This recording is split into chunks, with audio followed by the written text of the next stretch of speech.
سئلت سؤال، سألوني سؤال أرجو الالتفات يا إخوان. ليش الله عز وجل ما ذكر الزهراء في القرآن صراحة؟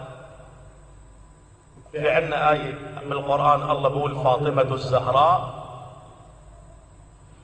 بينما السؤال هذا سألوني هذا، بينما مريم عليه السلام ب20 مورد بالقرآن الله صرح باسمها: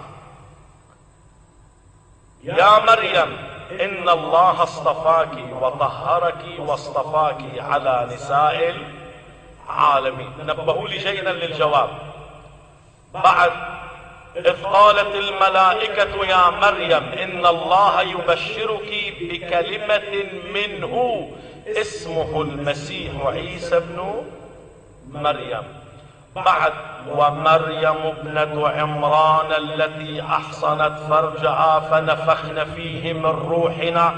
اقرأوا الآيات عن مريم، 20 مورد بالقرآن الله صرح باسم مريم، ولكن ولا في مورد واحد الله صرح باسم فاطمة. ليش؟ أجبت ب3 أجوبة، بس أنقل لكم جواب لضيق الوقت. صلوا على محمد وآل محمد.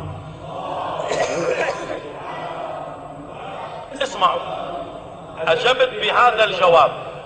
أولا، مريم ما معنى مريم باللغة العربية؟ كلمة مريم ما معناها؟ كلمة مريم معناها الخادمة الجارية، لأنها خدمت. إذ قالت امرأة عمران ربي إني نذرت لك ما في بطني محررة، كانت خادمة المعبد، خادمة في بيت المقدس. إذا كلمة مريم ما معناها؟ الخادمة. واضح ولا مش واضح؟ كيف منجاوب؟ مريم ذكرت 20 مرة والزهراء ولا مرة، فهذا بيطلع معهم البسطاء شو؟ انه مريم افضل من الزهراء. انا اجبت بهذا الجواب ببركات مولاي صاحب الزمان لذكره الصلوات باعلى اصواتكم.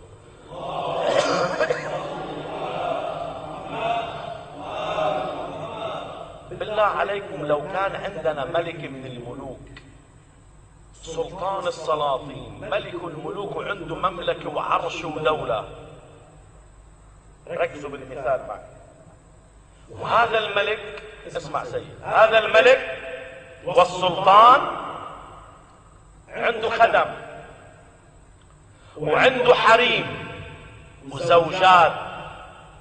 هذا الملك إذا ذكرت حريمه وأسماء حريمه أمام البشر، أمام الحاشية، أمام الناس، بيزعل والله ما بيزعل؟ إذا سميت له اسم زوجته بيزعل والله ما بيزعل؟ بيزعل. لماذا؟ لأنك سميت اسم حريمه وزوجاته أمام البشر.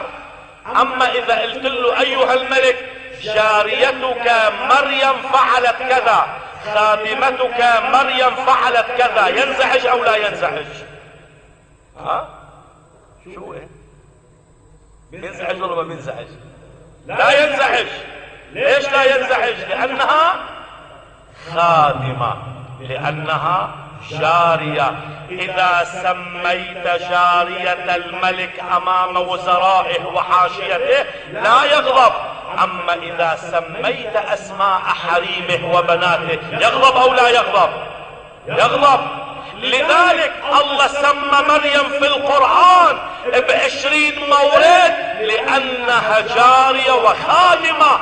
أما فاطمة ما سماها لأن فاطمة من حريم الله، وحريم الله تعالى مصان أن يذكر اسمه أمام كل أحد. لذلك الله ما سمى فاطمة ولا بآية لأنها من حريم الله. حريم الله مصان، حريم الله مستور. أما مريم ليست من حريم الله، مريم جارية وخادمة لبيت الله، واسم الخادم والجارية لا يضر شيئا بهيبة الملك والسلطان.